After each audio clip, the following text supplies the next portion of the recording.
Trump's tariff push overstepped presidential powers, appeals court says. A federal appeals court ruled that President Trump misused his authority when imposing tariffs under an emergency powers statute, declaring that only Congress possesses the power to implement such broad measures. The court's decision specifically targeted two sets of tariffs, country-by-country tariffs ranging from 34% to 10%, and a 25% tariff on goods from Canada, China, and Mexico. However, the ruling allows the tariffs to remain in effect, pending further appeals. The administration plans to appeal to the Supreme Court, but the appeals court's decision also raises questions about a possible violation of a recent Supreme Court ruling regarding universal injunctions. Meanwhile, President Trump defended his actions on social media, while the White House insisted the tariffs are lawful and will ultimately prevail. Dissenting judges argued that the president acted within his authority under the International Emergency Economic Powers Act, IEEPA. The ruling creates significant uncertainty for businesses, causing disruptions to planning and supply chains. Retailers, in particular, are struggling to forecast costs and manage inventories due to the unpredictable tariff policies. The case was initiated by businesses who challenged Trump's use of IEEPA, arguing that it does not grant the president the authority to impose worldwide tariffs without congressional approval. While the IEEPA route may be blocked, the administration retains other legal avenues to impose tariffs, including investigations under Sections 301 and 232 of existing trade acts, or utilizing the rarely used Section 338. Negotiating formal trade deals remains another option, although such agreements typically take years to finalize due to the complexities of international trade. In our next story, at Trump's urging, Missouri jumps into redistricting race, NPR. Missouri is redrawing its congressional map at the urging of President Trump, aiming to bolster the Republican majority in the U.S. House. A special legislative session begins next week to create a new map, potentially shifting Kansas City area districts to favor Republican candidates and potentially impacting Democratic Representative Emanuel Cleaver. Governor Mike Keogh justified the move by stating the new map will better reflect Missouri's conservative, common-sense values. This action has drawn criticism from Democrats who argue it constitutes gerrymandering, silencing voices and undermining fair representation. They fear this could set a precedent for redistricting every election cycle, instead of adhering to the typical post-census schedule. Concerns are raised that this process dilutes the voting power of certain communities.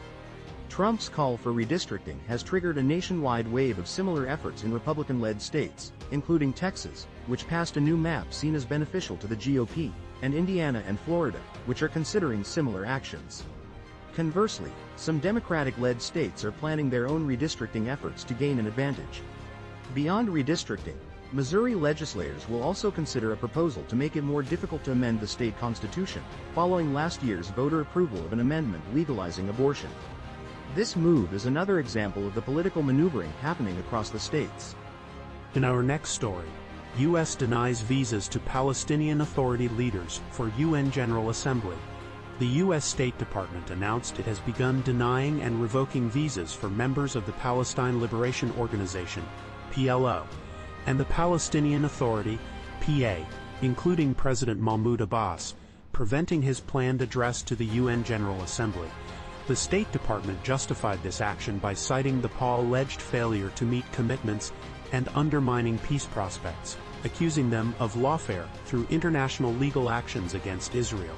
This move aligns the Trump administration with Israel's government, which rejects a Palestinian state and equates the PA with Hamas.